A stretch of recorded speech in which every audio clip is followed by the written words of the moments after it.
लखनऊ की ठंडी दिसंबर की रात थी। शहर की सड़कों पर धुंध की चादर बिछी थी और हवा में एक अनकहा सन्नाटा तैर रहा था। उसी सन्नाटे को तोड़ती हुई एक खबर आई। नैनीताल बैंक की सहायक प्रबंधक ऋतु श्रीवास्तव लापता है। एक जिम्मेदार, समझदार और खुशमिजाज महिला जो रोज वक्त पर बैंक पहुंचती थी, अचानक बिना किसी निशान के गायब हो गई।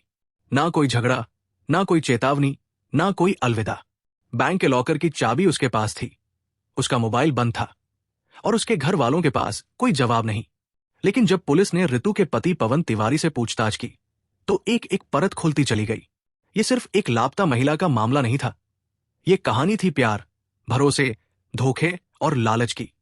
एक ऐसी कहानी जिसमें प्यार ने जन्म लिया था एक कंप्यूटर क्लास में और मौत ने दस्तक दी थी एक सुनसान फायरिंग रेंज के पास। तो चलिए जानते हैं इस दर्दनाक हत्याकांड की पूरी कहानी विस्तार से इस वीडियो में। नमस्कार मेरे प्यारे भाइयों और बहनों, मैं विवेक कुमार। क्राइम की कहानी के नए एपिसोड में आप सभी लोगों का हार्दिक स्वागत है। कहानी में आगे बढ़ने से पहले कृपया क्राइम की कहानी चैनल को सब्सक्राइब कर बेल आइकन जरूर दबा लें ताकि मेरे हर वीडियो का नोटिफिकेशन आपको मिलता रहे। तो चलिए आज की कहानी शुरू करते हैं। पवन तिवारी और ऋतु श्रीवास्तव की कहानी किसी आम मुलाकात से शुरू हुई थी, लेकिन धीरे धीरे वो एक खास रिश्ता बन गई। साल 2006 में दोनों की राहें एक कंप्यूटर इंस्टीट्यूट में टकराई। पहले पहल तो बस एक दूसरे को जानने भर की उत्सुकता थी, पर वक्त के साथ वो अपनापन में बदल गई। ऋतु पढ़ाई में तेज थी, क्लास में हमेशा आगे रहती और पवन को उसकी लगन बहुत भाती थी। पवन का स्वभाव भी बेहद सधा हुआ था। वो ऋतु का हर तरह से ख्याल रखता। जब कभी देर हो जाती या घर जाने के लिए कोई साधन नहीं मिलता तो पवन उसे खुद छोड़ने जाता। ऋतु के चेहरे पर मुस्कान देखकर उसे सुकून मिलता था। पढ़ाई खत्म होने के बाद ऋतु ने बैंकिंग की परीक्षा दी और हमेशा की तरह इस बार भी उसने सफलता हासिल की। जल्दी ही उसे नैनीताल बैंक में सहायक प्रबंधक की नौकरी मिल गई। अब वो लखनऊ के कानपुर रोड स्थित सेक्टर ए LDA कॉलोनी में अपने पिता के साथ रहने लगी। कुछ समय पहले उसकी मां सुषमा का निधन हो चुका था, जिससे घर का माहौल अक्सर उदास रहता था। पिता श्याम बिहारी श्रीवास्तव अपनी सबसे छोटी बेटी की जिम्मेदारी को लेकर चिंतित रहते थे। ऋतु की बड़ी बहन की शादी हो चुकी थी और वो अपने पति के साथ लखनऊ के मड़ियांव इलाके में रहती थी। दोनों बहनों के बीच रिश्ता बहुत प्यारा था, लेकिन अब ऋतु के जीवन में पवन का भी एक खास जगह बन चुका था। पवन और ऋतु के प्यार की चर्चा अब परिवार तक पहुंच चुकी थी। सबको मालूम था कि दोनों एक दूसरे से कितना जुड़ चुके हैं, लेकिन जहां ऋतु का दिल पवन को चुन चुका था, वहीं उसके पिता की सोच कुछ और थी।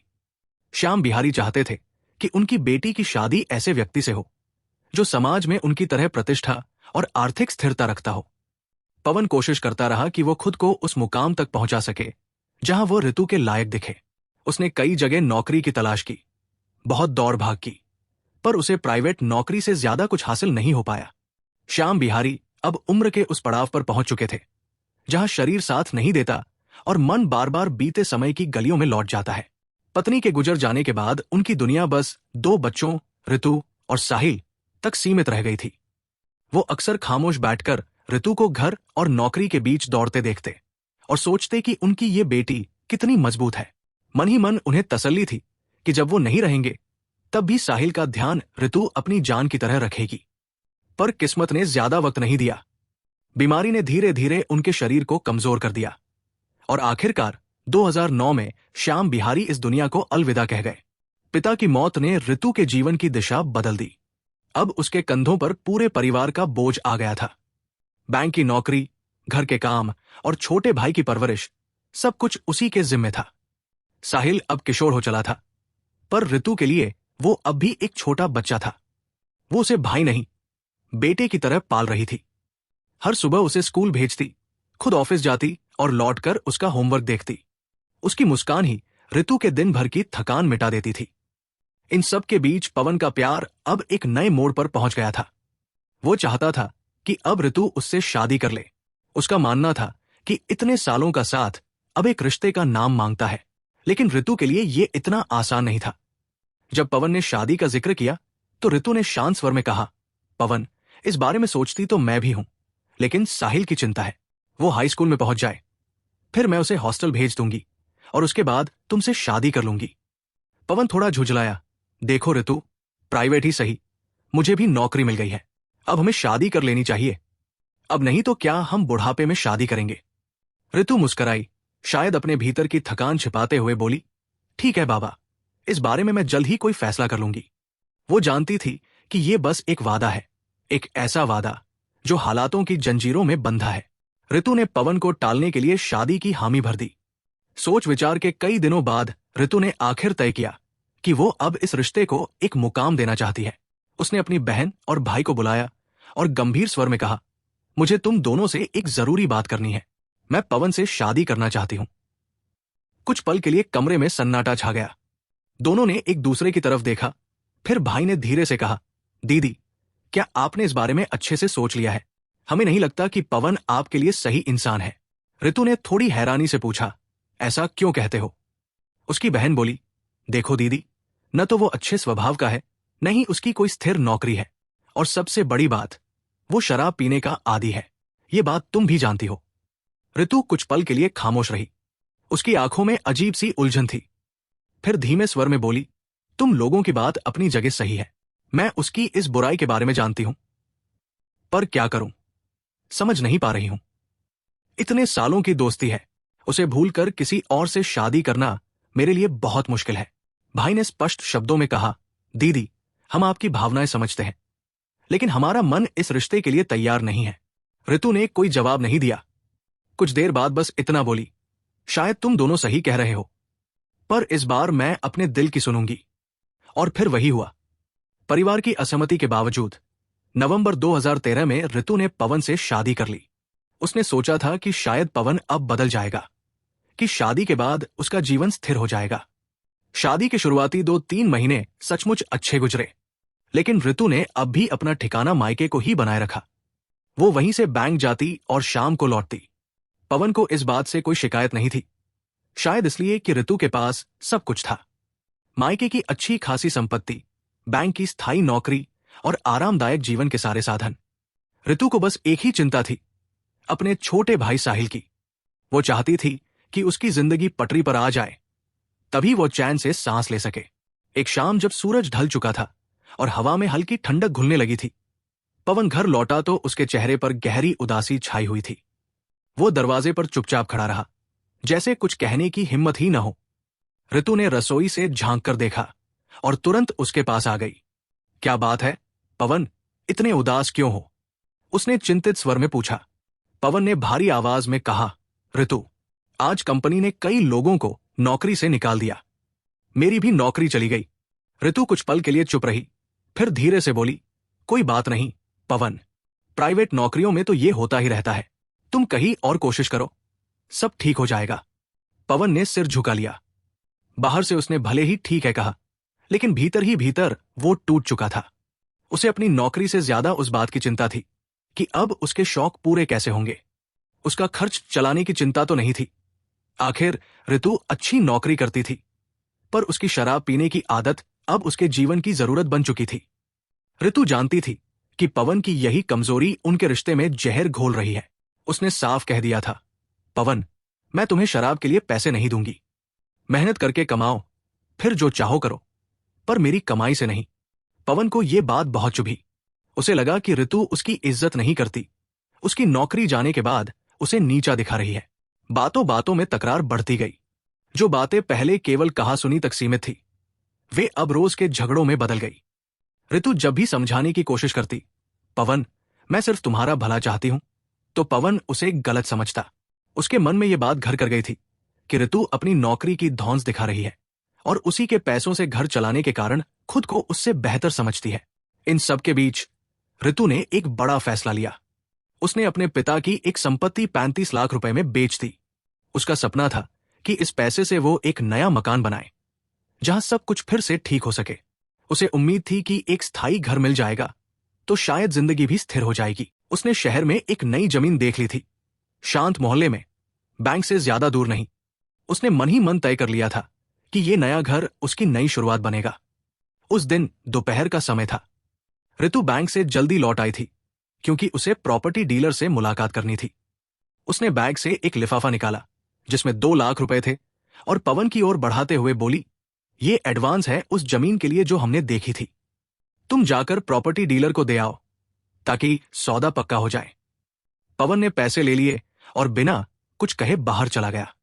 ऋतु को लगा सब ठीक है, लेकिन कुछ दिनों बाद जब उसने डीलर से बात की तो पता चला कि उसके पास कोई एडवांस पहुंचा ही नहीं। ऋतु का चेहरा गुस्से से लाल पड़ गया। उसने उसी वक्त पवन को फोन किया। पवन, तुमने वो 2 लाख रुपए कहाँ दिए? पवन ने अनमने स्वर में कहा, वो मैंने अपने भाई को दे दिए थे, उसे बहुत जरूरत थी। ऋतु की आंखों में आंसू भर आए, पर गुस्सा उसकी आवाज में था। पवन, पैसे की कीमत समझो। पैसा डाल पर नहीं लगता कि हाथ बढ़ाया और तोड़ लिया। बहुत मेहनत करनी पड़ती है पैसा कमाने के लिए। हमें नया मकान बनवाना है और तुम पैसे कहीं और दे आए। पवन ने लापरवाही से कहा, ऋतु, तुम पैसे को लेकर बहुत झगड़ा करने लगी हो। मैं नौकरी नहीं करता, इसलिए तुम मुझे ताना मारती हो। तुम्हें पैसों का बहुत घमंड हो गया है। ऋतु की आंखों में निराशा उतर आई। उसने थके स्वर में कहा, तुमसे बात करना ही बेकार है। तुम किसी बात को समझना ही नहीं चाहते। इतना कहकर वो अपना पर्स उठाकर बैंक चली गई। उसने बाकी बची 33 लाख की रकम अपने बैंक खाते में जमा कर दी। उस खाते में उसने अपने पति पवन को नहीं, बल्कि अपने भाई साहिल को नामिनी बनाया था। शायद उसे अब यह एहसास हो चुका था कि पवन पर भरोसा करना मुश्किल है, लेकिन इस फैसले ने आग में घी डालने का काम किया। अब पैसों और संपत्ति को लेकर उनके बीच झगड़े रोज का सिलसिला बन गए थे। जो रिश्ता कभी मोहब्बत की नींव पर टिका था, अब उसी मोहब्बत के बीच पैसा दीवार बन गया था। इसी दौरान किस्मत ने एक और मोड़ लिया। ऋतु प्रेग्नेंट हो गई। 6 महीने का समय बीत चुका था और उसकी आंखों में फिर से उम्मीद की चमक लौट आई थी। उसे लगता था कि शायद बच्चे के आने के बाद पवन बदल जाएगा, शायद उसके अंदर जिम्मेदारी जाग जाएगी और शायद उनका घर फिर से घर बन सकेगा। 19 दिसंबर 2014 की सुबह लखनऊ के नादान महल रोड स्थित नैनीताल बैंक की शाखा में हलचल मच गई। रोज की तरह बैंक खुल चुका था, ग्राहक आने लगे थे, पर उस दिन एक बड़ी दिक्कत सामने आई। बैंक के लॉकर नहीं खुल रहे थे। वजह यह थी कि लॉकर की मास्टर चाबी सहायक प्रबंधक ऋतु श्रीवास्तव के पास थी, जो उस दिन बैंक नहीं आई थी। बैंक मैनेजर दयाशंकर मलकानी ने सोचा, शायद ऋतु को कोई काम आ गया होगा। उन्होंने उसका मोबाइल फोन मिलाया, लेकिन फोन बंद था। बार बार कोशिश करने के बाद भी जब संपर्क नहीं हो पाया तो उनके माथे पर चिंता की लकीरें उभर आई। आखिरकार उन्होंने चौक थाने को सूचना दी कि बैंक की अधिकारी ऋतु श्रीवास्तव बिना बताए अनुपस्थित है और उसका फोन भी बंद है। इसी बीच किसी ने ऋतु के पति पवन तिवारी का नंबर ढूंढ निकाला। जब दयाशंकर ने पवन को फोन किया तो उसने बेहद लापरवाही से कहा, ऋतु कल से घर पर नहीं है, मैं भी उसे ढूंढ रहा हूं। यह सुनते ही मामला गंभीर लगने लगा। चौक थाना पुलिस ने तुरंत यह सूचना कैंट थाना पुलिस को दी, क्योंकि ऋतु का घर उसी क्षेत्र में आता था। पुलिस की एक टीम पवन के घर पहुंची और वहां बाहर खड़ी इंडिका कार की तलाशी ली गई। कार के डैशबोर्ड से बैंक लॉकर की चाबियां बरामद हुई। अब शक गहराने लगा था। पुलिस ने पूरे इलाके में तलाश शुरू कर दी। एक महिला बैंक अधिकारी के रहस्यमय तरीके से लापता होने की खबर फैलते ही पूरे लखनऊ में खलबली मच गई। उसी समय शहर में नए एसएसपी यशस्वी यादव ने कार्यभार संभाला था। उनके लिए यह पहला बड़ा केस बन गया। एक बैंक अधिकारी गायब और उसके घर से बैंक की चाबियां बरामद। उन्होंने तुरंत आदेश दिया कि सीओ कैंट बबीता सिंह इस केस की कमान संभाले। बबीता सिंह ने बिना देर किए अपनी टीम को सक्रिय कर दिया। हर संभव जगह पर पूछताछ शुरू हुई, बैंक में, मोहल्ले में, रिश्तेदारों से, और ऋतु के कॉल रिकॉर्ड खंगाले जाने लगे। इसी बीच एसओ कैंट सुरेश यादव को एक चौंकाने वाली सूचना मिली। कैंट क्षेत्र की फायरिंग रेंज के पास झाड़ियों में किसी महिला का शव पड़ा है। सूचना मिलते ही सुरेश यादव अपनी पुलिस टीम के साथ घटनास्थल पर पहुंच गए। जगह सुनसान थी, आसपास झाड़ियां घनी थी। पुलिस ने झाड़ियों को हटाया तो वहां एक महिला का शव पड़ा था, साड़ी बिखरी हुई, चेहरा धूल मिट्टी से सना। सूचना सही थी। लाश की पहचान में देर नहीं लगी।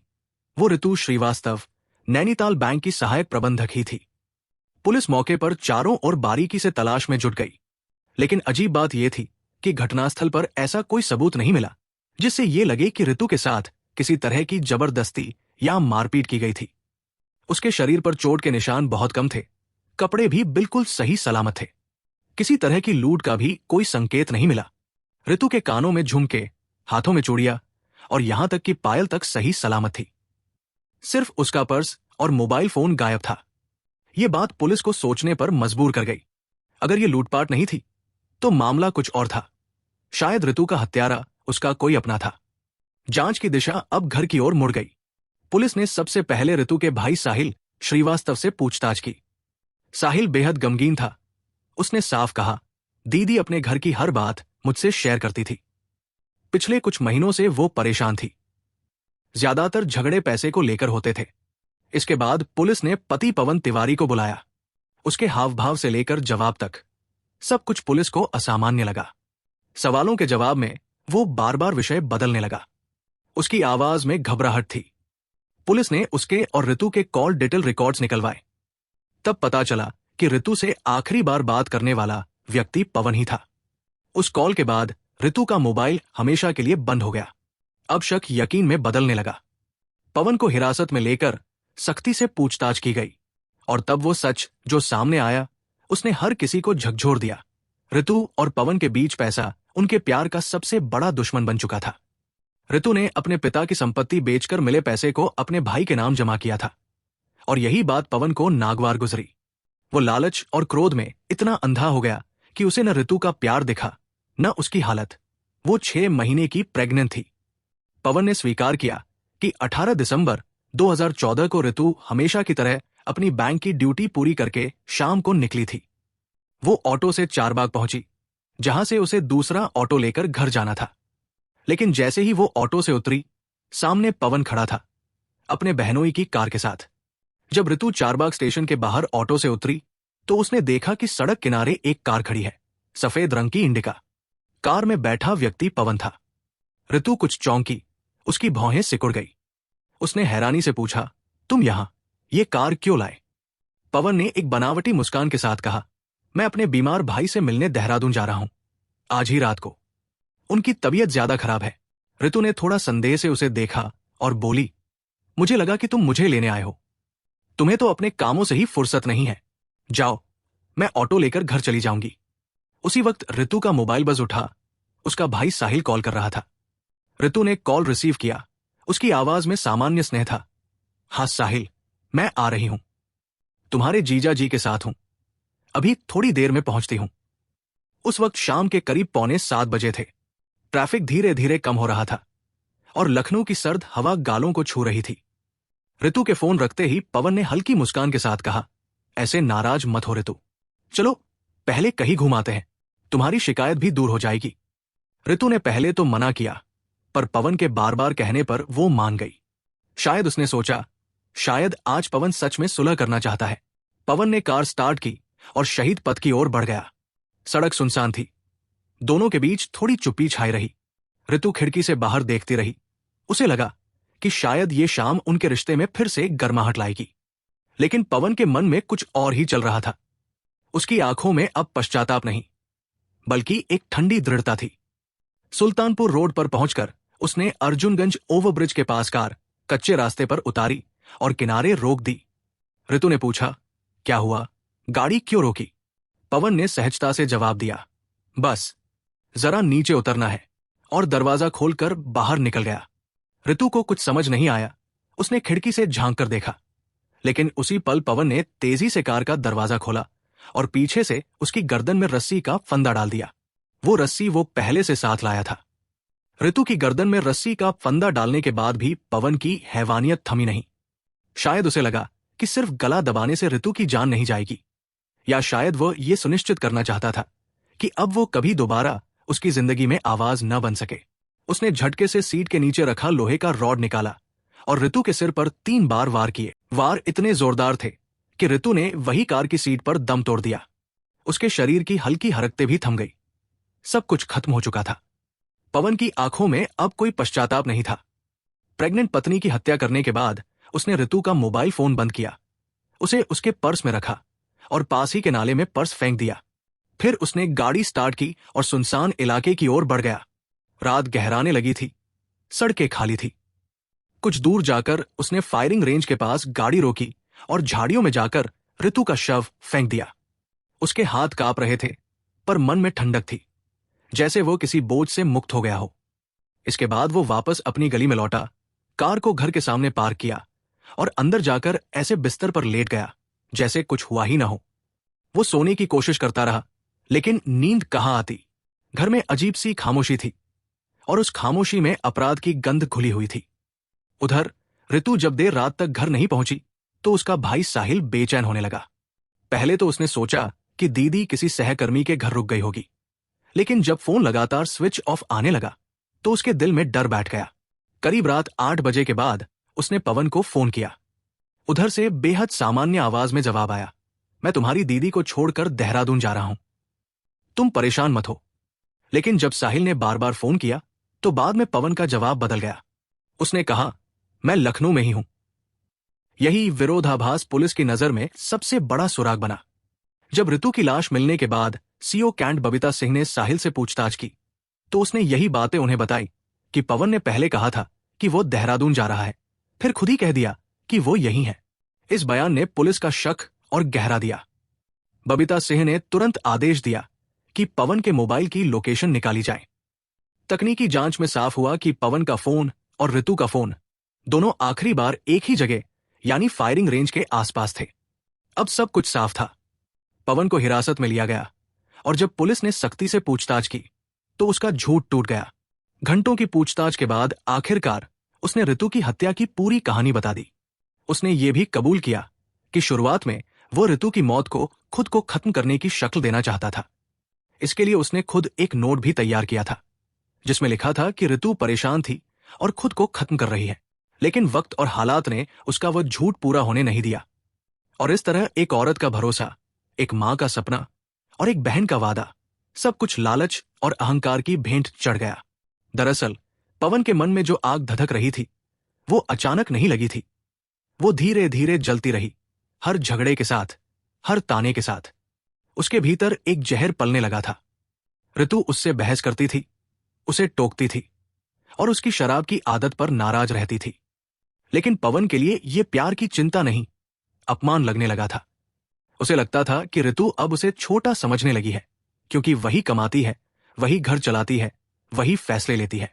पवन के मन में सबसे ज्यादा चुभी बात यह थी कि ऋतु ने अपने बैंक खाते में उसे नहीं बल्कि अपने भाई साहिल को नामिनी बनाया था। ये उसके पुरुष अहंकार पर एक सीधा वार था। वो इसे बेवफाई की तरह देखता था, जबकि ऋतु ने यह कदम सिर्फ एहतियात के तौर पर उठाया था। लेकिन पवन ने इसे अपना अपमान समझ लिया। ऋतु और पवन का रिश्ता शुरू में कितना खूबसूरत था, कॉलेज की दोस्ती, मोहब्बत और फिर शादी तक का सफर, पर उस सफर का अंत इतना भयावह होगा ये किसी ने नहीं सोचा था। शादी के कुछ महीनों बाद ही पवन की शराब की लत ने सब कुछ बदल दिया।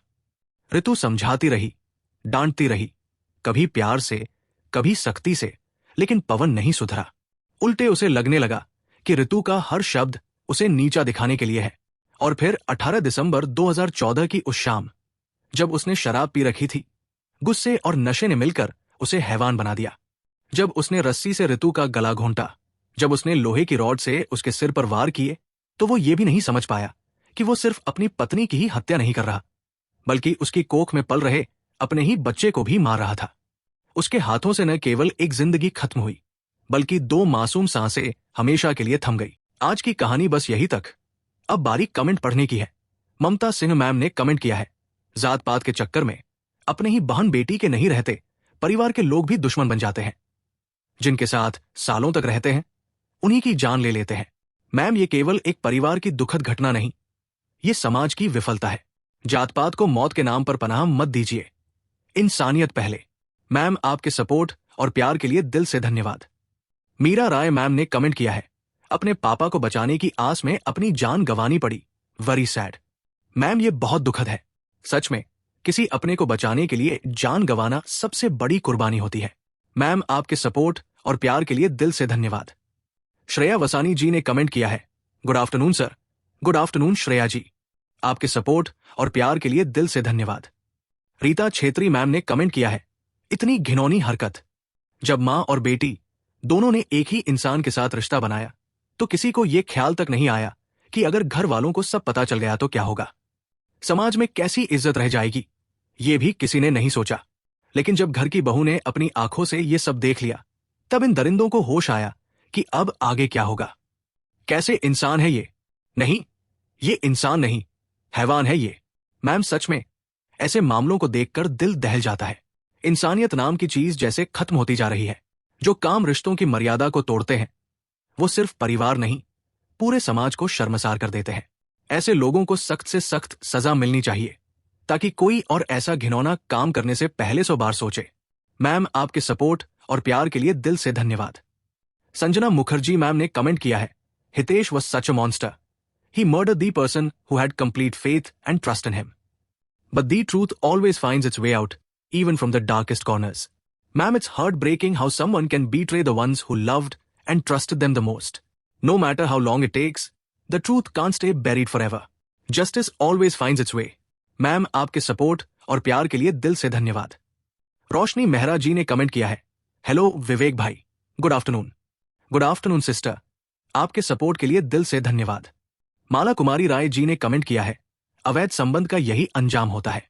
मैम, सच कहा, ऐसे रिश्ते अंत में सिर्फ दर्द ही देते हैं और फिर लोग कहते हैं प्यार अंधा होता है। मैम, आपके सपोर्ट के लिए दिल से धन्यवाद। जमुना अटलूरी जी ने कमेंट किया है, किसी की जान लेने या हत्या करने से इज्जत वापस नहीं आती। जमुना अटलूरी फ्रॉम मुंबई। सर, सही कहा, इज्जत कभी हिंसा से नहीं, कर्म और इंसानियत से मिलती है। लेकिन अफसोस, कुछ लोग ये बात बहुत देर से समझते हैं। सर, आपके सपोर्ट और प्यार के लिए दिल से धन्यवाद। नाहिद खान जी ने कमेंट किया है, हाय विवेक, निधि was an educated girl and she could have used the law to distance herself from all these things, but it's beyond understanding why, instead of seeking legal protection, she ended up putting herself into this predicament. Nowadays, people have such a strange approach. It doesn't matter whether someone is educated or uneducated. Looks like in today's world, the law holds no significance. Sadly. Ma'am, you're right. It's really disheartening. Sometimes even educated people make emotional decisions that cloud their judgment. It just shows how complicated human behavior can be, no matter how much we know about the right thing to do. Ma'am, thank you very much for your support. Smital जी ने comment किया है, ma'am, आपके support और प्यार के लिए दिल से धन्यवाद। समीनास जी ने कमेंट किया है, माधुरी कुछ ज्यादा ही मासूम थी, जो एक शादीशुदा मर्द के चक्कर में आ गई। मैम, कभी कभी मासूमियत ही इंसान से बड़ी गलतियां करवा देती है। दिल के मामले में समझदारी हमेशा साथ नहीं देती। मैम, आपके सपोर्ट और प्यार के लिए दिल से धन्यवाद। अमित दीक्षित जी ने कमेंट किया है, गणेश ने पापियों का वध करके बहुत सही किया। इसी तरह हर पति को करना चाहिए, तभी पत्नियों के अंदर वासना की भूख शांत होगी। सर, गणेश ने अधर्म और अन्याय का नाश किया।